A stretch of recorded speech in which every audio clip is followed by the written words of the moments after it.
Hey guys, I was talking with some guys and they were talking about the prices of chewing tobacco, snuff, snus, whatever you want to call it. Um, it's pricey, but I think once you do this, you might find out that you got the time to make your own. It's about 50 to 75 cents a tin once you make it. So I'm going to show you how. All right. I don't know if the American tobacco companies don't like this, but we're about to find out. We'll see how long this video is around. Um, in Sweden, where this type of tobacco was invented, using it orally, um, it's real common to find home, like at-home kits to make your own, and you can customize it to taste like anything you want it to. You want your snus to taste like bananas? That's the flavoring you buy at the snus store.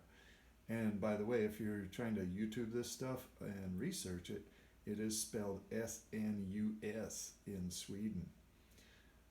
Not the powder stuff you jam up your nose. So anyway, let's get on with this and get this thing posted so you guys can get to making some snus on your own.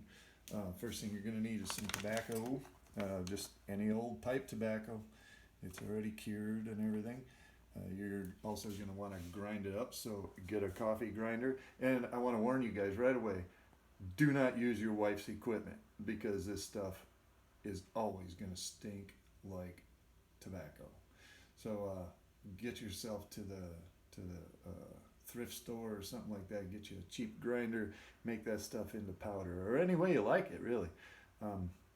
Make it like dust if you want to, but I don't like it that. I like it a little longer cut. So you chop it, right? And then you're going to put it in a little metal pot that I'm reaching for.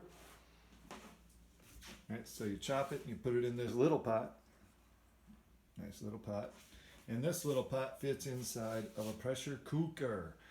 You don't want to take 3 days to make this stuff. So put it in a pressure cooker and accelerate that to 4 hours. 4 hours at 5 psi on the dial there. And you should be good.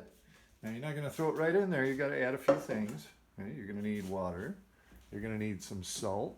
And you're going to need some baking soda, believe it or not. And then your flavoring. Right? So here we go. Start with 65 grams of tobacco. I believe this package has 400 grams in it. So do the math and make your own recipe.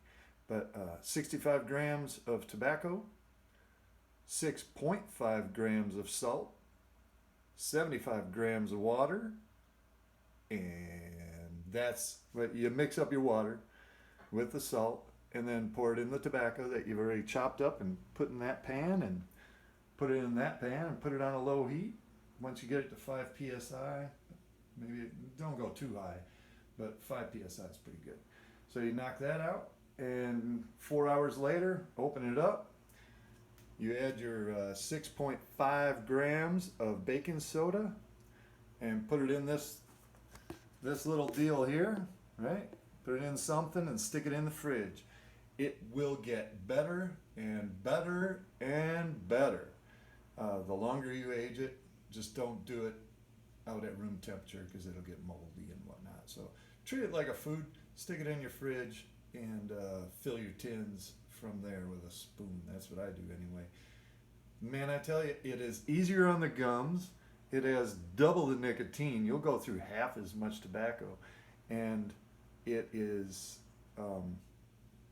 cheap, like 50 to 75 cents. So get you a good scale, some good measuring stuff. And oh yeah, you can add that after you take it off the heat. You can add your flavoring. I love me some Jim Beam, and nothing special there. So go ahead, guys, have fun. Do it when your wife ain't home because it'll stink the house up. Well, once that's over, do a big batch. Don't have to do it for a month. All right, guys, have fun. Don't forget to hit the subscribe and like button and the bells so you can be notified of of new videos that I post. I'm always coming up with some crazy thing to post. Y'all be good, guys.